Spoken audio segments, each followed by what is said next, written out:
بسم اللہ الرحمن الرحیم۔ السلام علیکم ناظرین، ملک ٹی وی میں خوش آمدید کہتے ہیں۔ آئیے چلتے ہیں آج کی سٹوری کی طرف۔ میری بہو جب بھی حاملہ ہوتی تو میں چپکے سے اس کے کھانے میں حمل گرانے کی گلیں ملا کر اسے کھلا دیتی، اور حمل ضائع ہو جاتا تو میں سب لوگوں میں مشہور کر دیتی کہ میری بہو بانجھ ہے۔ مگر یہ بات کوئی نہیں جانتا تھا کہ اس کے بچے میں پیدا ہوتے ہی ایک خاص قسم کا نقص ہوگا۔ مگر اس بار جب بہو حاملہ ہوئی تو فوراً میکے چلی گئی، اور جب 9 مہینے بعد اس نے بچہ جنا تو بچے کو دیکھتے ہی سب کے پیروں تلے زمین نکل گئی، کیونکہ وہ بچہ تو میرا نام آصفہ ہے، میرے 3 بچے ہیں، اور میرا گھرانہ بہت ہی زیادہ خوشحال ہے۔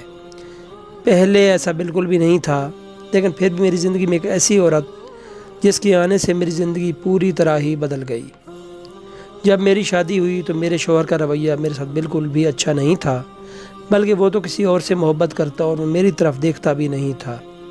پھر مجھے وہ عورت ملی جس نے مجھے ایسا وظیفہ بتایا جو وظیفہ میں نے تقریباً 1 مہینے تک پڑھا۔ اس کے بعد میرا شوہر میرے گن گانے لگا۔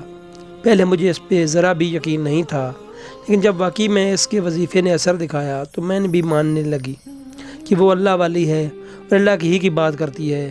پھر اس نے ایسی کئی باتیں مجھے بتائیں، ایسی کئی مشکلات میری زندگی میں آئیں، مگر جیسے ہی میں نے اس عورت سے رابطہ کیا میری زندگی کی تمام مشکلات پل بھر میں حل ہو گئی۔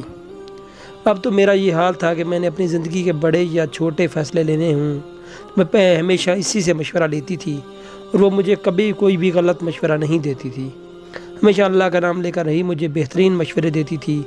میں کبھی کبھی اپنی قسمت پر رشک کرتی تھی کہ اللہ نے ایسے میری زندگی میں بھیجا ہے، میں اس کی دل سے خدمت کرتی۔ اور پھر جب میری اولاد جوان ہوئی تو میں نے سوچا کہ مجھے اپنے بیٹے کی شادی کر دینی چاہیے۔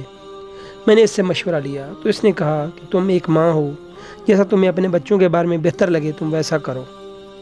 میں نے اپنے بیٹے کی شادی کر دی لیکن جیسے ہی اس نے میری بہو کو دیکھا اسے دیکھتے ہی دنگ رہ گئی، اس کی آنکھیں پھٹی کی پھٹی رہ گئیں۔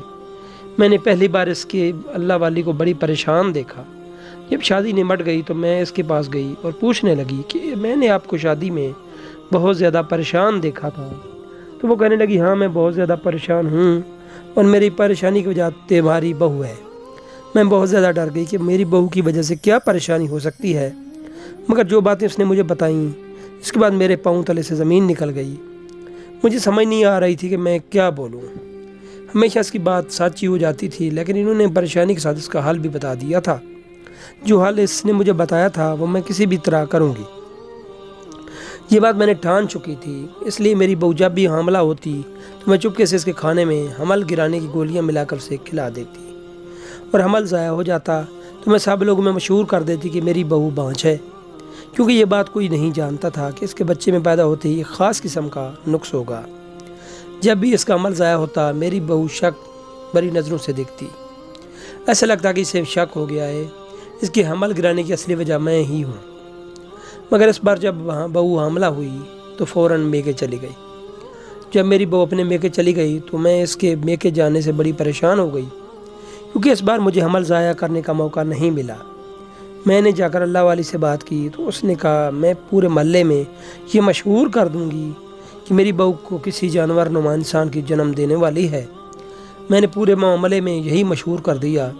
جب 9 ماہ اس کے بچہ جنا، وہ اسے لے کر واپس آئی، سسرال آ گئی، سارا محلہ جانور نما انسان کو دیکھنے کے لیے جمع ہو گیا۔ مگر اس بچے کو دیکھتی سب کے پیروں تلے زمین نکل گئی، کیونکہ وہ بچہ تو بالکل صحیح تھا۔ میں بھی حیران رہ گئی تھی۔ محلے والی نے مجھے اچھی باتیں سنائیں اور وہاں سے چلی گئیں۔ میری بہو نے کہا جس اللہ والی پر بھروسہ کر کے آپ میرا حمل گراتی رہی ہیں، اصل میں وہ ایک مجرم ہے۔ صرف چند پیسوں کی خاطر وہ اپنی ساس کا قتل کر کے بھاگ گئی ہے، اور اللہ والی بن کر یہاں کے محلے کی عورتوں کو بیوقوف بناتی ہے۔ اس کی بات سن کر میں پریشان ہو گئی، اور میں نے کہا کہ اس نے مجھے آج تک کبھی نقصان نہیں پہنچایا۔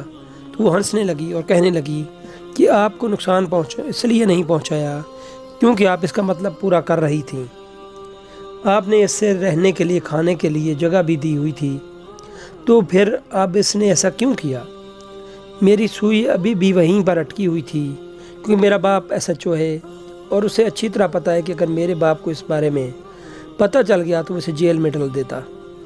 اس لیے وہ کسی بھی طرح مجھے اس گھر سے نکلوا دینا چاہتی تھی اور اس طرح کے لیے اس نے آپ کو استعمال کیا اور آپ بے وقوفوں کی طرح اس کے کہے پر عمل کرتی رہیں۔ میری بہو نے بھی مجھے اچھی خاصی بھی سنائی اور مجھے کیے پر بہت زیادہ شرمندگی ہوئی۔